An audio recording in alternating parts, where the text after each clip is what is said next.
He's doing. Mike? Good. Well, we're all in a good mood today after yesterday, so I'm going to start with a two-for-one. Two-for-one, my apologies. One, feeling yourself, all right. Cedric Wilson's ribs. Mm-hmm. I know anyone who has a rib injury probably feels it's serious, but does it look short-term, long-term, and then the decision to have Kohu start and not Nick in the second half at corner, if you could talk about that. So the first one, which was ribs, so the good news is there's after the imaging and stuff, there's no breaks, but it's hurting pretty bad, so it's going to be a day-to-day situation, but we'll see how that progresses. Those are if you've ever had a rib injury, it affects every movement, including breathing. We'll see how that progresses day to day, and then our KK, as I affectionately call him. That was within each game, there's different sort of matchups that were very matchup oriented. That like I've spoke at length, that I'm not an absolute guy. So within a game, there's you can adjust plans, and sometimes it can even be a look in somebody's eye that you're like, I need to give this guy an opportunity, and he had that look about him in the second half, and we thought we could feature him, and he stood up rose to the challenge. It wasn't anything but just that game that we're kind of looking at it as, not making it bigger than that. It wasn't necessarily it wasn't a bench situation. It was more like a feature situation, if that makes sense. But we thought he did a very good job for his opportunities, and now I'm distracted. When you guys have a comeback like that, what does that do to the team's confidence? What does that do to have that in your back pocket to know that you can do that? Well, I think that's for every team, every year, you kind of have to feel that before you can totally have complete and utter commitment and control over games moving forward. The way I see football in general is that, after you blow a lead or you make a comeback, eventually you start to realize that that's all trivial. You're playing football and then figuring out what the score is in the fourth quarter, to me. So that's easily said, much better learned with direct experience, and each team has to do that. And when you're a part of a game like that, you learn lessons for both sides of the coin. You learn that you're in every game, but also that no lead is safe. So it's tremendous learning. Awesome that we were able to get a win in that learning process, but something that I think good teams that end up winning meaningful games each and every year, they know that, because it's very rare that you're able to win more than you lose and not have it, and have every win come from, hey, we had the lead from the onset, so that it was I was really excited about that whole process, and that and just how guys responded, because there was plenty of times where they could have tapped and they didn't. Coach, Jalen and Tyreek set records yesterday, obviously, but you got 192 yards from players not wearing 10 and 17. How important is it for this offense to get that much production out of guys that are not animal-themed nicknames? Well, I mean, unbeknownst to you, I've named every player an animal. No, it's crucial. The part of a good offense is utilizing all five eligibles on the field, and defenses are too good in the National Football League that if you're a one or two trick pony, eventually they can dictate the terms and render you a lot less effective. So each and every game, you're trying to distribute the ball to your playmakers, and we have a lot of them. Sometimes the given circumstances or the defensive presentations dictate people will get more one game than they will the next. I've alluded before to the fact that from a statistical standpoint, the best offense that I was ever a part of was the 2016 Atlanta Falcons, and I think that game that Julio had 300 yards receiving against the Panthers, the game before he had one catch for 16 yards. So you have to be able to take advantage of matchups or defenses if the opportunity is given, but you also have to be able to distribute the ball so guys can't overkey on one or two individuals. Mike, yesterday you talked about having told the team about adversity, being ready for it, and how to respond when it comes. What sort of message will you have for, obviously, a big game that's coming up Sunday? Not to take me so literal and excessively.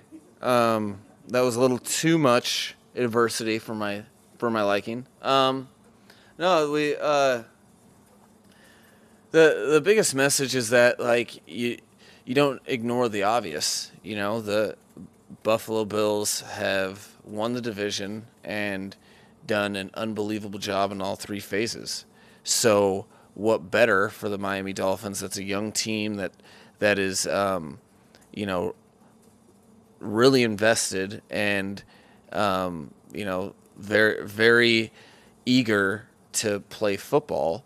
What better opportunity than playing the best and seeing where you're at? So I think you don't hide from it. I think you embrace the fact that they're a good football team, and that there's one way to be put in the category of good football teams. You beat good football teams. So there's a lot of opportunities in the course of a season. Specifically, there's 17, if anyone's counting.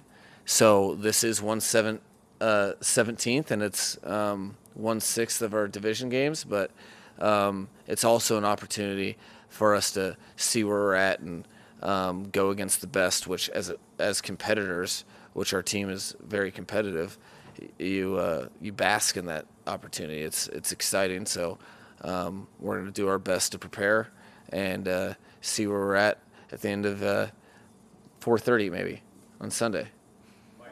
As a coaching staff, how quickly do you have to turn the page after such a big game? You give the night of the game, and then today you wake up and you go in to coach your guys on the previous game with the view and the scope of moving forward. Who cares what the result was today? Now it's about learning from the things that happened in the game and then immediately progressing to the next opponent. The time is limited, and you have the second half of Monday and Tuesday to get a plan together for your players on Wednesday. So you don't have much time, if any, to really absorb the win, and it's not. That would feel uncomfortable anyway. You're constantly in football as a coach or a player. You're trying to get better, and that's what makes it fun. It's purposeful, and so what you don't really necessarily get better from basking in the glory or dwelling in defeat. It's on to the next, and so I'm already halfway there.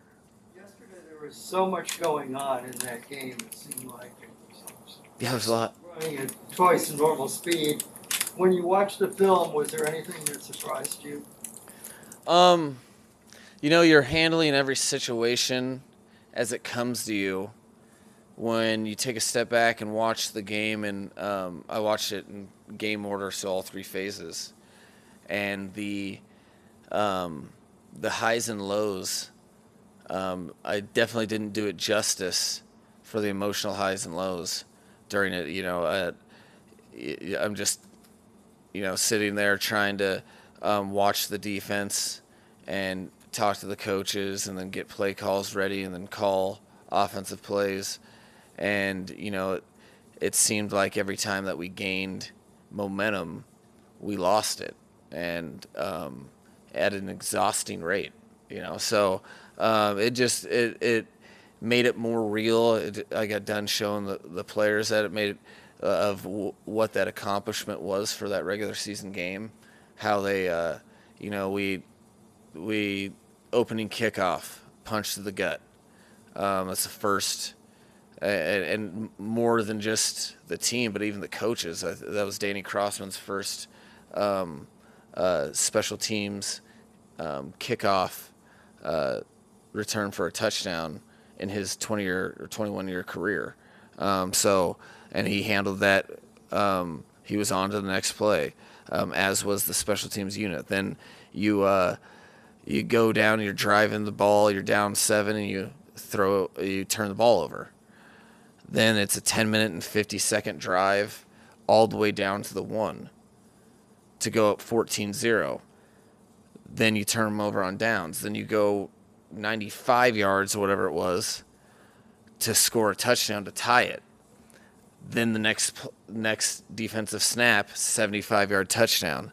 Then, a couple miscues on offense, and it's 28-7 at halftime. Then you go the first possession, you get a 28-14. Then it goes, defense goes to 3 and out, I think. Then the offense in turn doesn't play complimentary football and isn't able to convert and has to punt. Then they go score 35-14. I mean, whoa, in it, you're like I said, I try to lead by example with the players, and I'm not as worried about the score. But then you take a step back and you're looking at it from, a fan's vantage point, and man, this is exhausting, So that the biggest takeaway from that was the internal fortitude of the team. I felt it yesterday. I was very proud how they came out in the second half, but I got more of appreciation for it today when watching the film. Mike, for the performance that Tua had yesterday, what does that do for your relationship together and the ability to build this offense moving forward? I think it allows him. It kind of makes it tangible what his teammates, myself, the coaching staff have been seeing, this whole offseason.